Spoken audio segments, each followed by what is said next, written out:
તો ફરી એકવાર સામાન્ય માણસ પર થોપી દેવાયો છે મોંઘવારીનો માર। કેન્દ્ર સરકારે રાતોરાત પેટ્રોલ ડીઝલના ભાવમાં ફરીથી વધારો કર્યો છે। પેટ્રોલના પ્રતિ લિટરે 87 પૈસા અને ડીઝલમાં પ્રતિ લિટરે 91 પૈસાનો વધારો ઝીંકવામાં આવ્યો છે। એટલે કે હવે પેટ્રોલ અને ડીઝલ પહેલા કરતાં ₹1 સુધી મોંઘું થયું છે। એક તરફ ક્રૂડ ઓઇલના ભાવમાં ભડકો સર્જાયો છે તો બીજી તરફ કંપનીઓ પર પડી રહેલા આર્થિક બોજનું ભારણ ઘટાડવા સરકારે આ નિર્ણય લીધો છે। આપને જણાવી દઈએ કે માત્ર 10 દિવસના ટૂંકા ગાળામાં કેન્દ્રએ આ ત્રીજી વાર સામાન્ય જનતાને મોંઘવારીનો ડોઝ આપ્યો છે। જ્યારે ભાવ વધારાથી અત્યાર સુધીમાં પેટ્રોલમાં ₹4.71 અને ડીઝલમાં ₹4.97 વધારો થયો છે, જેના કારણે આમ જનતાના ખિસ્સા ઉપર અસર થવાની છે। ત્યારે સતત વધતા ભાવે સામાન્ય જનતાની ચિંતા વધારી છે।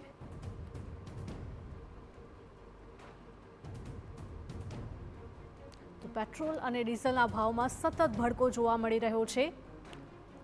ત્યારે ફરી એક વખત સામાન્ય જનતા પર બોજો પડ્યો છે। આ ત્રણેય દ્રશ્યો આપ જોઈ શકો છો, અલગ અલગ તારીખના છે કે જ્યાં પહેલાં તો ₹3નો વધારો કરવામાં આવ્યો 15 તારીખે, 19 તારીખે 90 પૈસાનો વધારો કરવામાં આવ્યો, જ્યારે 87 થી 91 પૈસાનો વધારો 23 મે કરવામાં આવ્યો, એટલે કે આજે પણ વધારો નોંધાયો છે। તો પેટ્રોલ, ડીઝલ અને સીએનજીના ભાવમાં સતત વધારો થયો છે અને જેના કારણે સૌથી વધારે જો અસર પડશે તો તે છે સામાન્ય જનતા। કારણ કે સામાન્ય જનતાને આમ પણ બધી જ વસ્તુઓમાં મોંઘવારીનો સામનો કરવાનો વારો આવ્યો છે। ત્યારે હવે પેટ્રોલ, ડીઝલ અને સીએનજી મોંઘું થતાં મોંઘવારીનો બેવડો માળ પડ્યો છે।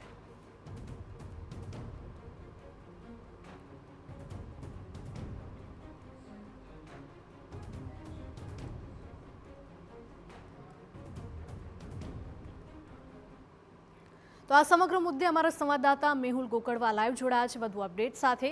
મેહુલ, જણાવશો કે એક સાથે 3 વખત, એટલે કે આપણે જોઈએ કે છેલ્લા 2 થી 3 દિવસમાં 3 વખત પેટ્રોલ, ડીઝલ અને સીએનજીના ભાવમાં ભડકો થયો છે। નાગરિકોના ખિસ્સા ઉપર કેટલો બોજો પડ્યો છે?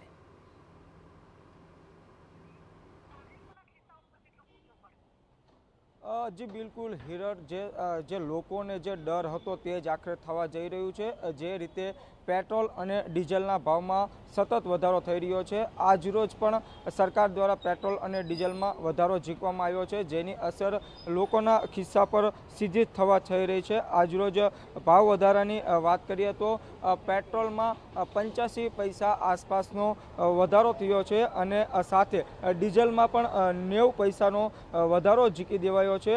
તેની સીધી જ અસર જે ગ્રાહકો છે તેના ખિસ્સા પર થવા જઈ રહી છે।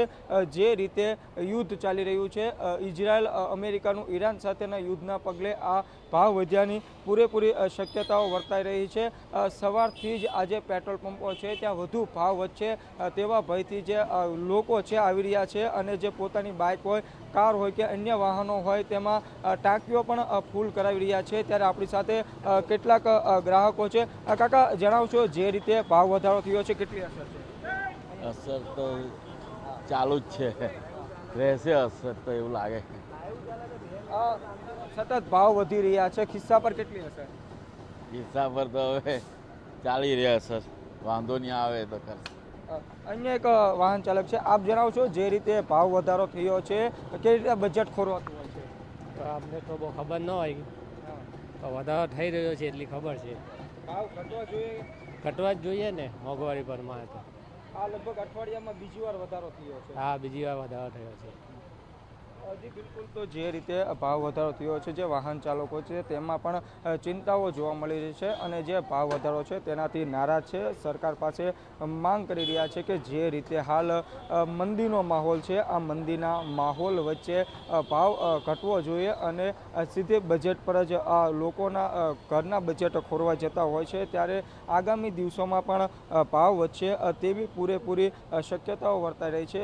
જે રીતે ઇઝરાયલ અમેરિકાનું ઈરાન સાથેનું યુદ્ધ સતત વધુ તીવ્ર બની રહ્યું છે અને તેની અસરના કારણે જ આ ભાવ વધારો થઈ રહ્યો છે। ત્યારે સીધા દ્રશ્યો જોઈ શકો છો કે સુરત શહેરના અલગ અલગ પેટ્રોલ પંપ પર આ પ્રકારની લાઈનો જોવા મળી રહી છે અને જે ઘણા પેટ્રોલ પંપો છે તે બંધ પણ થઈ ગયા છે। ત્યારે હાલ જે લોકો છે તે વધુ ભાવ વધશે તેવા ડરથી હાલ અલગ અલગ પેટ્રોલ પંપ પર આવી રહ્યા છે। જી બિલકુલ મેહુલ, માહિતી બદલ આપનો આભાર।